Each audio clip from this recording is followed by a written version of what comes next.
Salut Lionel et bonjour à toutes et à tous avec du handball, ça sera dans un instant au menu ce soir avec du MMA, ce sport de combat étonnant et détonnant, ce sera en fin d'émission et on va parler également de badminton avec nos invités de ce soir, Sachina Vigne et Julien Fuchs de la SPTT Strasbourg, badminton version par équipe notamment, mais on parlera aussi évidemment de compétition individuelle, ça sera juste après le handball, ça va toujours pas très fort du côté de Célestat qui flirte avec la zone rouge parmi l'élite, on s'est intéressé ce week-end aux deux clubs alsaciens qui sont à l'étage juste en dessous. Mulhouse qui est un habitué de la division, habitué à jouer les premiers rôles et qui a été rejoint cet été par l'ESAB. Alors c'est le nom le plus horrible du sport alsacien. L'Entente Strasbourg, Schiltigheim, Alsace, handball. C'est tout. C'est très long, j'ai cramé la moitié de l'émission.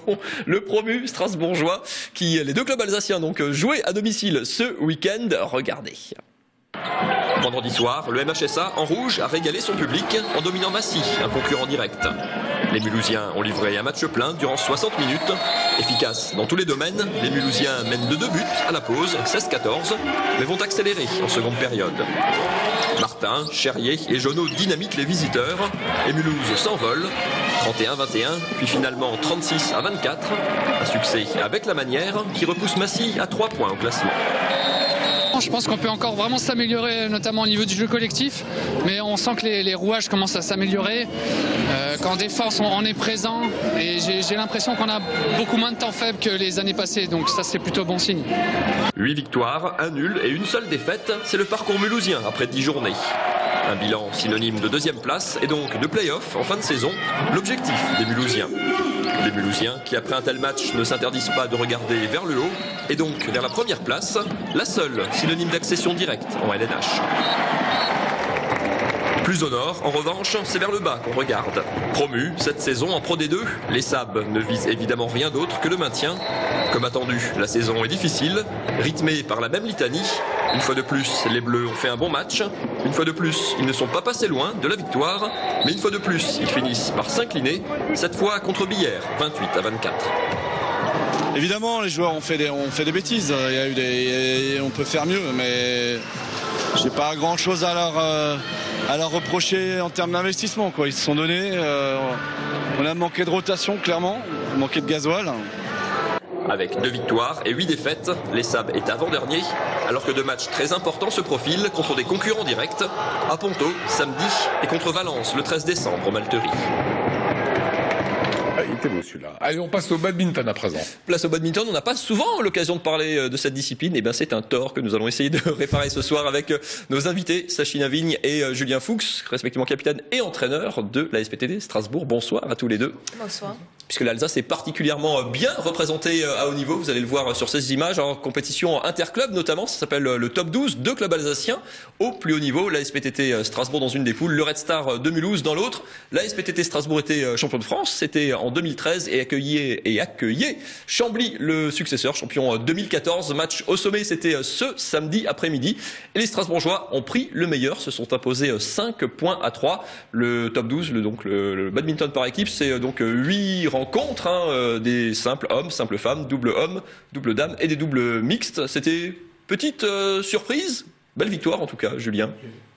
On peut parler de grosses surprises parce qu'en fait Chambly c'est un peu l'ogre du championnat. Sur les 7 dernières saisons, ils avaient perdu qu'une fois sur la saison régulière. C'était contre nous il y a 2 ans.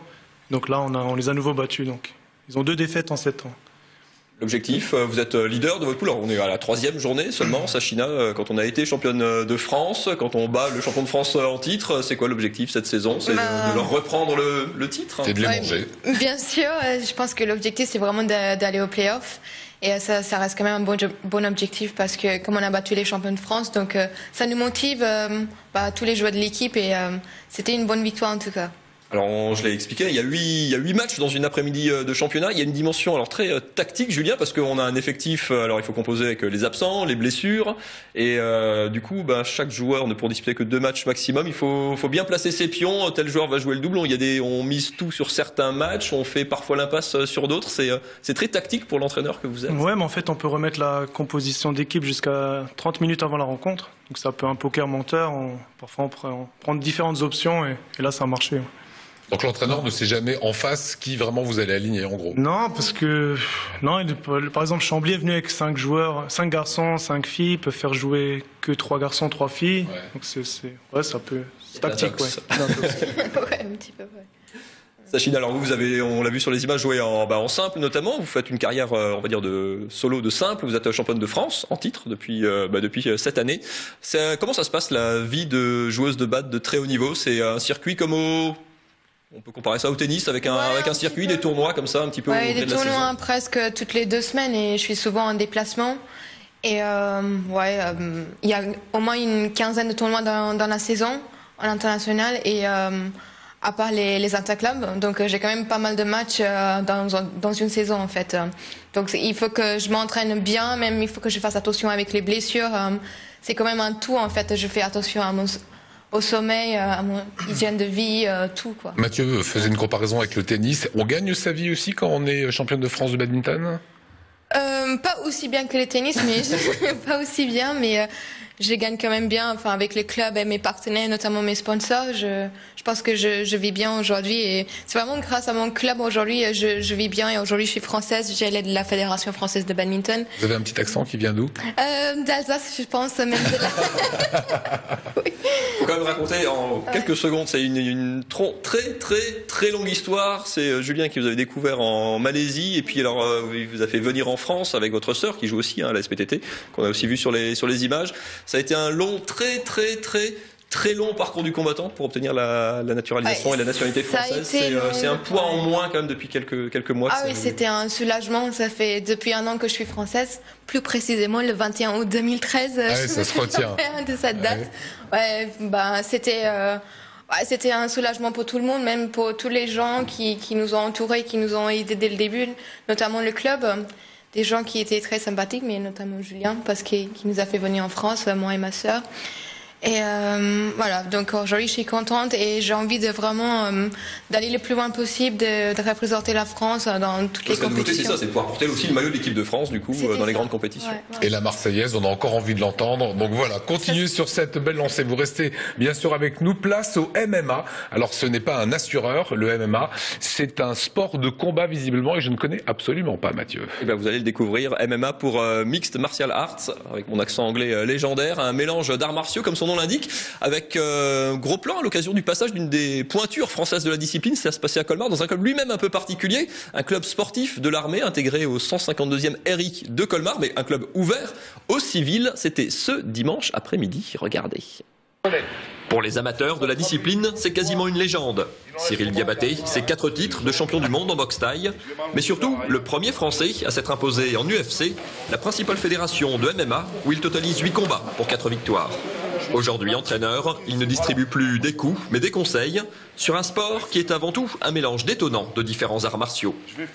MMA, donc une synthèse de sport de combat et d'arts martiaux qui laisse quand même une certaine liberté aux pratiquants. On va commencer debout avec des séries de frappes style boxe thaïlandaise. On va faire des projections style judo et lutte et on va terminer au sol avec des soumissions de style jiu-jitsu. Ce jour-là, les pratiquants ont de 14 à 50 ans, des hommes, quelques femmes, venus de tous les milieux sociaux. Si certains viennent du football ou du rugby, la plupart a déjà goûté à d'autres sports de combat. C'est des amis qui m'ont parlé de ce club et j'avais trouvé ça sympa de venir tester, ayant déjà fait un pied de pipon avant, de venir tester le MMA, enfin le pancras, quoi. Et c'est sympa, c'est complet. En fait, c'est vraiment la mixité des différents sports de combat que j'avais pu connaître auparavant qui m'ont attiré, quoi. Voilà. Un succès croissant, confronté à un gros obstacle, la France est l'un des derniers pays à interdire les combats de MMA. Paradoxe, la pratique en club, elle, est autorisée et les meilleurs combattants, comme Cyril Diabaté, vont combattre à l'étranger. Le MMA est interdit en France, en tout cas les combats sont interdits en France. Donc nous on a un club de pancras, uniquement de pancras, en attendant de faire évoluer les mentalités et peut-être par la suite être affilié à une fédération de MMA. Une situation paradoxale, puisque le MMA ne fait que compiler des disciplines qui sont toutes autorisées. Et en attendant une reconnaissance officielle de leur sport, les fans rongent leurs freins et continuent de s'entraîner. Voilà, donc interdit en France, Mathieu, mais on peut montrer des démonstrations. On peut s'entraîner au quotidien, mais on peut pas organiser et accueillir du public pour des combats. Voilà, impressionnant quand même. Impressionnant, alors les coups sont retenus à l'entraînement évidemment, mais le paradoxe c'est ça, c'est que tous les coups du MMA, enfin toutes les disciplines sont autorisées en France, mais le fait de les réunir en une seule, ici c'est pas possible. C'est interdit. C'est un petit peu curieux, c'est un paradoxe.